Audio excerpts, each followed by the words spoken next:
It appears that the family of the deceased Mississippi teen Nolan Wells is about to file a major lawsuit. Ben Crump, attorney for the family of Nolan Wells, issued a single statement that fractured the official narrative. Quote, his mother called his phone repeatedly with no answer. That sentence is not a theory. It is a fact, entered into the public record by the family's legal counsel. And it does something very specific. It transforms a tragedy into a question about who was present, who was silent, and why. Said to Cuomo last night, quote, his mother called his phone repeatedly with no answer. That raises questions. That's all we want to get to is answers. If that's true, that's interesting, right? Because wouldn't the friends pick up the phone? Think of a cell phone, face up on the deading up again and again with the same caller ID. Mom. The boat is occupied. The phone is not hidden, and nobody reaches for it. That image is now the center of a legal storm where silence is being reframed as evidence. The paperwork already knew about him. So remember what we're talking about here. 18-year-old Nolan Wells, right? From Ocean Springs, Mississippi, was a college student, football player. July 4th weekend, he went with a group of friends to Horn Island, this barrier island off the Mississippi coast. It's remote, right? The timeline is stark. July 4th weekend 2026, Horn Island, Mississippi, a barrier island with no commercial development, accessible only by private boat. 18-year-old Nolan Wells, a college football player from Ocean Springs, travels there with a group of friends. By nightfall, he is reported missing. A massive search commences. 2 days later, on July 6th, his body is recovered. No commercial development there. You can only access it through a boat. And at some point, he disappeared. He was reported missing that night. A massive search was launched. And 2 days later, on July 6th, his body was found on the island. But what happened to him remains a question that no one seems to be able to answer, at least publicly right now. The results of the family's independent autopsy listed Nolan's cause and manner of death as undetermined. We'll talk about it a little bit more. The independent autopsy commissioned by the family, conducted by a board-certified pathologist, returned a finding of undetermined. For both cause and manner of death, portions of the throat and neck had been removed during the state medical examiner's initial examination, limiting the independent review. The official state autopsy and toxicology results remain unreleased, pending a grand jury review. So the family moved forward on a separate track, not waiting for an answer, but compelling one. That for sure. So we talked about this yesterday. I'm going to bring it up again. Nolan's mother, Christine, has appeared to file these subpoenas for all these records from TikTok, Snapchat, WhatsApp, Meta, Life 360. And they're part of this legal case regarding the estate of Nolan Wells. She appears to be the administrator. And these subpoenas are seeking account information, subscriber information, usernames, phone numbers, IP addresses, communications, photos. On the civil side, Nolan's mother, Christine Wells, acting as administrator of his estate, issued subpoenas to TikTok, Snapchat, WhatsApp, Meta, and Life 360. These are not requests. These are legally enforceable demands for account information, subscriber records, IP addresses, communications, and photos. The goal is to reconstruct a digital record of what happened on that island. A record that exists on servers regardless of what any witness says. It said that Nolan's videos and pictures were missing, and that is suspicious, but there's no proof of that. We don't know. Early statements from the family alleged that photos and videos from Nolan's device were missing. That claim is now subject to verification through cloud metadata, data that cannot be permanently erased by deleting a local file. Whether the allegation holds or collapses will be determined not by testimony, but by server logs. Two big shows that happened. So my colleague on News Nation, my buddy Chris Cuomo, interviewed Christine and Elmore Wonsley. This is Nolan's parents. And they were alongside their attorney, Ben Crump. And the two things that really stood out to me in terms of the investigation were as follows. So Trayston Shepard, who we've talked about before, purportedly Nolan's friend, spoke on the Officer Tatum YouTube show, and he was previously been interviewed by other outlets. He denied having anything to do with Nolan's death. On the Officer Tatum show, he said that Nolan's mom got on TV, claimed she didn't know him, and he said that couldn't be further from the truth, that he and Nolan met in the 9th grade, that Nolan was his best friend, that their friend group is mixed race, so that kind of is going against the narrative that race had something to do with what happened to Nolan. On Cuomo last night, Chris asked Elmore if he knows Trayston. Elmore said, "No, I don't. Just because you park your vehicle in someone's yard doesn't mean." Then the contradictions began surfacing in public view. A young man named Trayston Shepard, described as one of Nolan's friends, gave an emotional interview in which he stated he and Nolan had been close since 9th grade, that their friend group was mixed race, and that he had nothing to do with Nolan's death. He appeared without an attorney. He cried off camera. And when Chris Como asked Nolan's father, Elmore Wells, whether he knew Tristan, the answer was, "No, I don't. Just because you park your vehicle in someone's yard doesn't mean that they have to know you." That they have to know you. Now, Tatum, again, this YouTuber who's been following the saga, commenting on the developments, then he was on Katie Pavlich's show later on in the night. And he said, quote, "It's very confusing. I don't know why a young man would say that he's friends and literally be..." That is a complete factual collision. A young man claims best friend status, visible grief, and a years-long relationship. A father says he has never seen him before. One of these accounts is inaccurate. Both cannot be true. And in a legal proceeding, that gap is exactly where depositions do their work. And Crump, again, he was on with Cuomo, talked about the phone. So there's a whole lot of talk out there about whether Nolan reportedly left his phone behind, why did he do it, whether any data was deleted from it. Now, Nolan's purported friend Warren Hudson told Brandon Tatum on this YouTube show, "The phone sits at the center of this collision." Another friend, Warren Hudson, stated publicly, "There was no reason for us to get on Nolan's phone. No one touched Nolan's phone. If none of us had touched Nolan's phone, then there's no reason for anything to be deleted." That is a declarative statement. It is now preserved in the public domain and will be measured against the metadata. The paperwork already knew. People magazine, that a preservation notice, which you just mentioned, a notice to preserve evidence, was sent by Nolan's family to the families of Nolan's friends and different investigative bodies or agencies. And one letter that was obtained says, quote, "Accordingly, you have an immediate legal duty to preserve all materials of all kinds within your possession, custody, or control that may be relevant in any way to the claims or defenses. This duty includes not only you, but also your family members." And according to reporting from People in ABC News, one was even... To lock the evidence in place before any destruction could occur, the Wells family issued preservation notices, legal instruments that impose an immediate duty to retain all relevant materials. One such notice, obtained by media outlets, states, "Accordingly, you have an immediate legal duty to preserve all materials of all kinds within your possession, custody, or control that may be relevant in any way to the claims or defenses. This duty includes not only you, but also your family members." One of these letters was delivered to the household of a sitting judge whose son was reportedly on the island that day. Statement to Law and Crime. I'm going to read this to you. It says, quote, "After a week of egregiously false and defamatory accusations against Bart Edmondson Jr., accusations which resulted in credible death threats now being investigated by the FBI, the Edmondson family has released a statement addressing their son's knowledge of and cooperation in the Nolan Wells investigation. Please see the attached statement as well as a cease and desist evidence preservation notice sent today to an online influencer in anticipation of defamation litigation against her. My law office is representing the family. If you have any questions, please direct them to this address." So then you go to this statement of Edmondson family on Nolan Wells investigation, pervasive defamation and threats. It says, quote, "The Edmondson family expresses its sincere condolences to the family of Nolan Wells for their tragic loss. Recent targeted attacks on our son, Bart Jr., now make our silence impossible. Hundreds of Mississippi Gulf Coast residents journeyed out to Horn Island to celebrate the holiday on the 4th of July. Home from college, Bart Jr. was among them. He piloted his own boat to Horn Island and piloted his own boat home. When a nearby boat suffered a mechanical malfunction..." While the family builds its civil case, the counter-pressure is erupting from the other side. Bart Edmondson Jr., another young man present on Horn Island, has retained counsel and issued a detailed public statement through his attorney. The statement reads, "After a week of egregiously false and defamatory accusations against Bart Edmondson Jr., accusations which resulted in credible death threats now being investigated by the FBI, the Edmondson family has released a statement addressing a son's knowledge of and cooperation in the Nolan Wells investigation.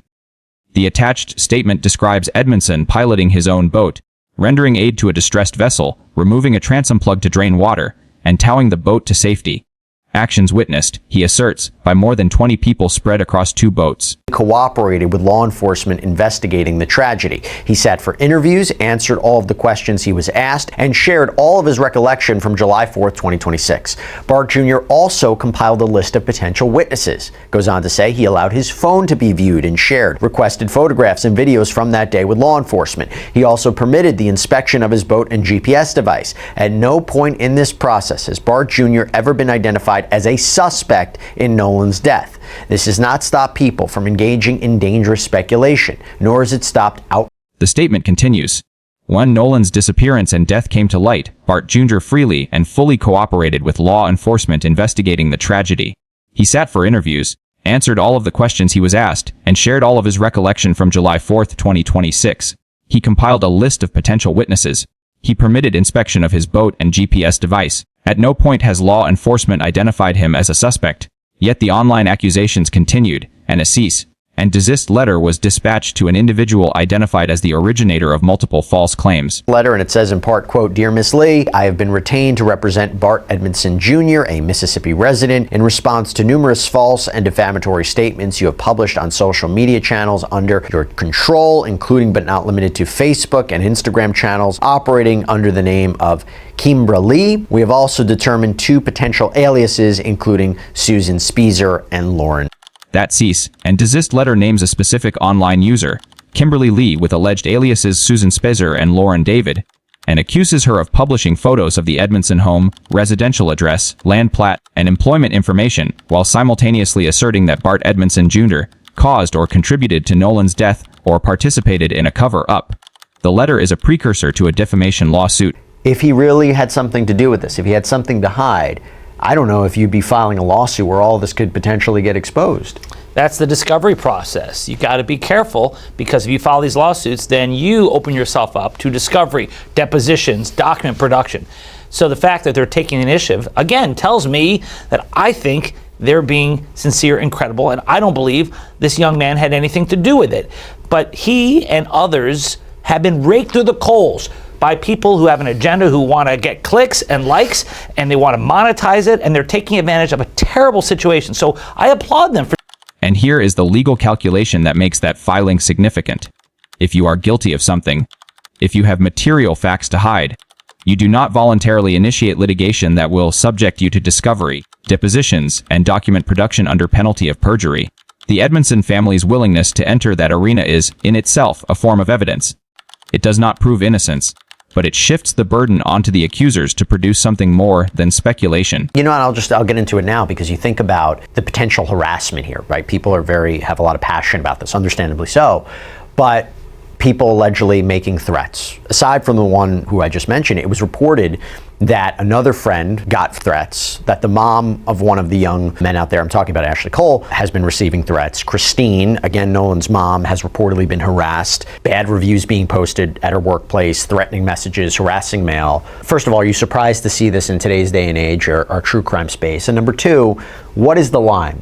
What is the First Amendment free speech line versus, you're crossing into. What surrounds all of this is an ecosystem of harassment. Nolan's mother, Christine Wells, has reportedly faced threatening messages and harassment at her workplace. The mother of another young man present on the island has received threats. Bart Edmondson Jr. received death threats serious enough to trigger an FBI investigation.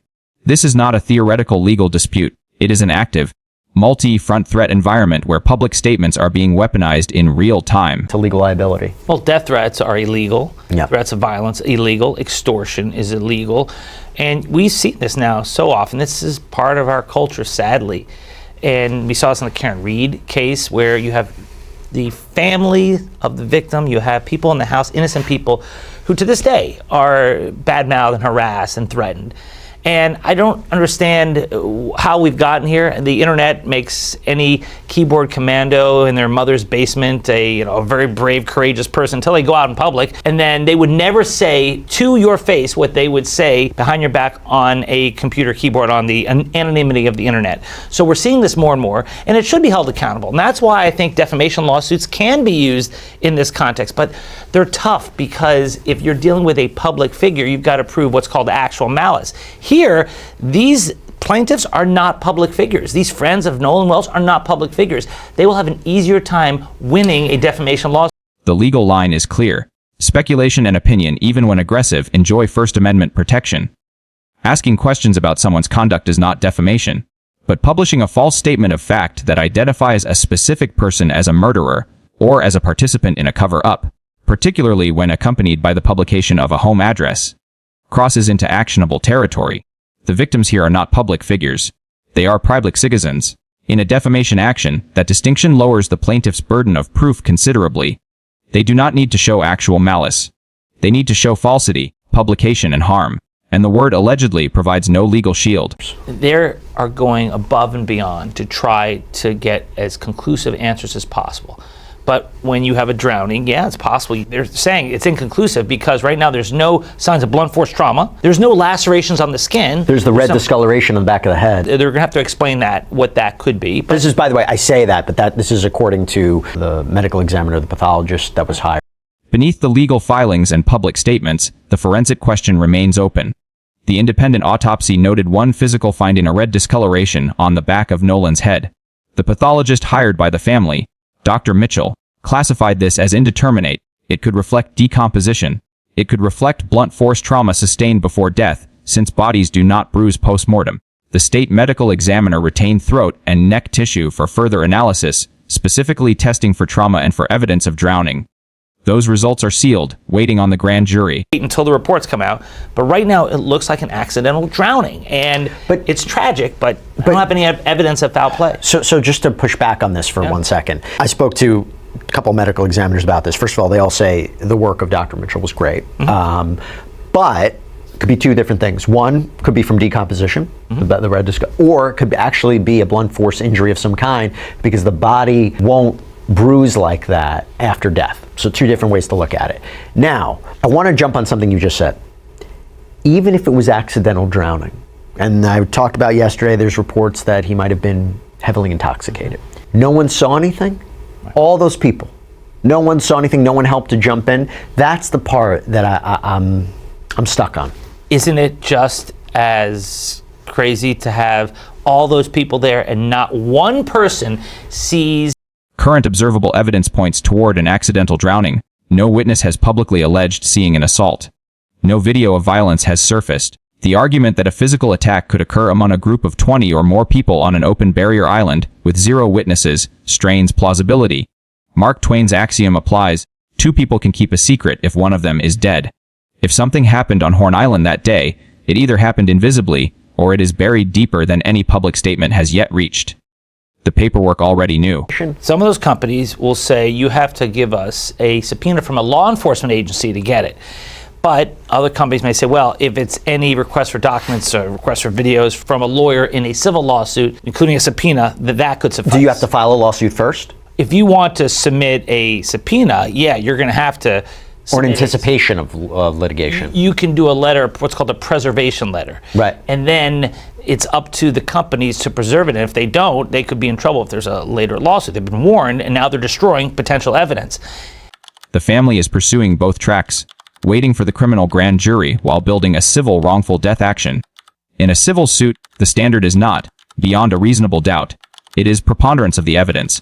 More likely than not, if the criminal investigation produces no charges, a civil verdict can still assign liability. And the subpoenas, the preservation letters, and the public contradictions are all building toward that exact forum. So just to push back on this for 1 second. I spoke to a couple medical examiners about this. First of all, they all say the work of Dr. Mitchell was great. But it could be two different things. One could be from decomposition, the red disc, or it could actually be a blunt force injury of some kind because the body won't bruise like that after death. So two different ways to look at it. Now, I want to jump on something you just said. Even if it was accidental drowning, and I talked about yesterday, there's reports that he might have been heavily intoxicated. No one saw anything? All those people. No one saw anything, no one helped to jump in. That's the part that I'm stuck on. Isn't it just as crazy to have all those people there and not one person sees an attack, an act of physical violence against someone who apparently was popular amongst the whole group? Not one video, no one has alleged a thing. Unless law enforcement has all that information, they're just not releasing it yet. Unless they're like, we have multiple statements about an attack. We have multiple people who saw Nolan drowning. But would they release it now to try to quiet the hysteria? Or they say, look, we can't yet because the investigation's going on. That's where I say, in a case like this, when there's so many conspiracy theories, that they should be more transparent. Sure. But the fact is that people can't keep secrets, right? Mark Twain said two people can keep a secret if one of them is dead. Pull the cease and desist letter to Kimberly Lee from the Edmondson legal filing. Read the specific claims made against her alongside the specific denials in the Edmondson family statement. Then ask yourself one question in the comments below. If the metadata from Nolan's cloud accounts matches the timeline the friends have given, what exactly is left to litigate?